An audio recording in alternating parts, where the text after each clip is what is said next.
தமிழ் புத்தாண்டு ராசி பலன்கள். மேசம். புத்தாண்டின் துவக்கம் உங்கள் உழைப்புத் திறனை வெளிப்படுத்தும். செயல் வேகம் கூடி வெற்றி சாத்தியமாகும். படபடப்பு, அவசரம், முன்கோபத்தை தவிர்ப்பது அவசியம். எதிலும் கவனமாக இருப்பதும் மனதை ஒருமுகப்படுத்துவதும் தேவை. வரவு கணிசமாக தொடரும். கடன் பிரச்சனைகள் முடிவிற்கு வராவிட்டாலும் கூட பொருளாதார ரீதியாக ஏற்றம் இருக்கும். குடும்பத்தினரோடு செலவழிக்கும் நேரம் குறையும். ஆயினும் குடும்ப உறுப்பினர்களின் விருப்பங்களுக்கு முக்கியத்துவம் அளிப்பீர்கள். பேச்சால் உங்கள் தனித்துவம் வெளிப்படும். அனாவசிய செலவுகளை கட்டுப்படுத்த முயற்சிப்பீர்கள். கையிருப்பை பணமாக வைத்துக்கொள்ளாது சேமிப்பாக வைத்துக்கொள்வது நல்லது. அரசு தரப்பிலிருந்து எதிர்பார்த்த வங்கிக் கடன் கிடைக்கும். பொருளாதார நிலை சிறக்கும். உடன் பிறந்தோர் நலனுக்கு உதவுவீர்கள். புதிய நண்பர்கள் சேர்க்கை இருக்கும்.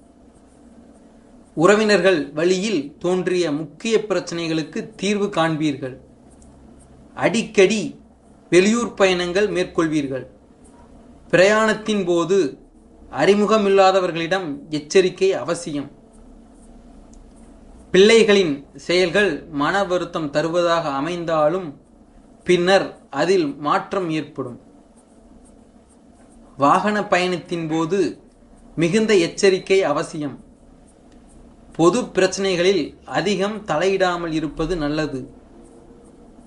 எந்த ஒரு செயலிலும் உங்களது விடாமுயற்சினால்தான் வெற்றி பெறும் என்பதால் ஓய்வு என்ற வார்த்தையை நினைத்து பார்க்க இயலாது.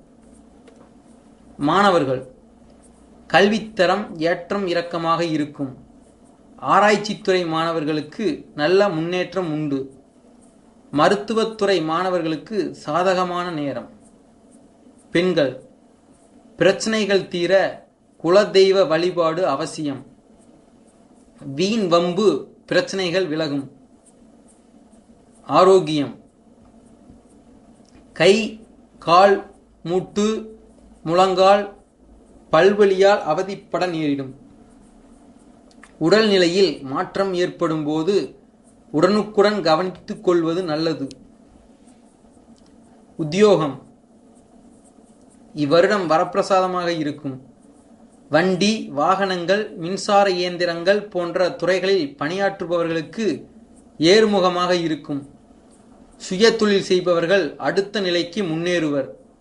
அயராத உழைப்பினால் அசாத்தியமான வெற்றி காண்பீர்கள். பரிகாரம், குலதெய்வ வழிபாடு நன்மை தரும். பிரதி மாதம் கிருத்திகை விரதம் இருக்கலாம். நேரம் கிடைக்கும் போது திருத்தணிகை வேலவனை தரிசித்து அர்ச்சனை செய்து கொள்ளவும்.